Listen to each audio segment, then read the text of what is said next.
लोकसभा निवडणूक 2024 नुकतीच पार पडली। केंद्रात भाजपा सरकार पुन्हा स्थापन झालं।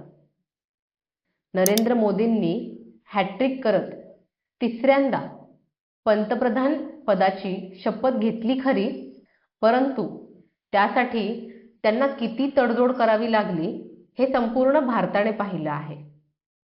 भाजपाला निवडणुकीपूर्वी मोठा ओव्हर कॉन्फिडन्स होता, पण हा ओव्हर कॉन्फिडन्स जास्त दिवस चालला नाही। स्वबळावर 303 जागा असलेल्या भाजपाला निवडणुकीत बहुमतही प्राप्त झालं नाही।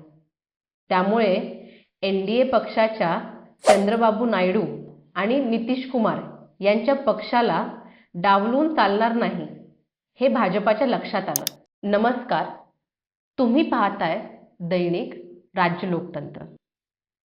एनडीए सरकार स्थापन झाल्यानंतर अर्थमंत्री निर्मला सीतारामन यांनी पहिला अर्थसंकल्प जाहीर केला। यामध्ये चंद्रबाबू नायडू मुख्यमंत्री असलेल्या आंध्र प्रदेशला 15,000 कोटींची तरतूद करण्यात आली आहे।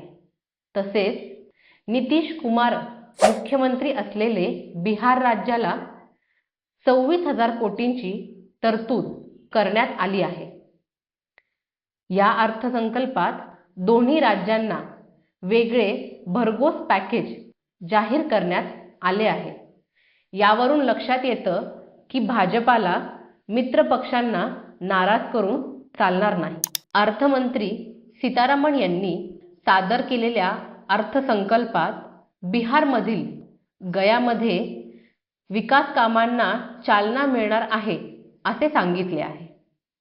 यामुळे पूर्वेकडील विकास कामाला गती मिळणार आहे। रस्ते जोडणी प्रकल्पांच्या विकास कामातही आम्ही सहकार्य करू। पाटणा पूर्णिया दुर्गती मार्ग, बक्सर भागलपूर महामार्ग, बोधगया, राजगीर, वैशाली, दरभंगा आणि बक्सरमध्ये गंगा नदीवर अतिरिक्त द्वीपपरी पूल बांधला जाणार आहे, असेही अर्थमंत्र्यांनी सांगितले। वित्तमंत्री सीतारामन यांनी बिहारमधील पीरपेंटी येथे नवीन 2400 मेगावॉट ऊर्जा प्रकल्प उभारण्यात येणार असल्याचे सांगितले। बिहारमध्ये नवीन विमानतळ, वैद्यकीय महाविद्यालय तसेच क्रीडा पायाभूत सुविधा याचे निर्माण केले जाणार आहे।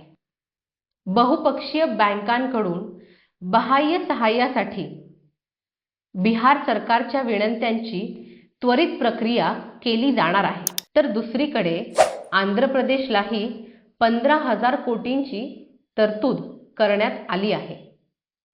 पुनर्रचनेच्या वेळी दिलेली सर्व आश्वासने पूर्ण केली जातील असे अर्थमंत्री सीतारामन यांनी सांगितले।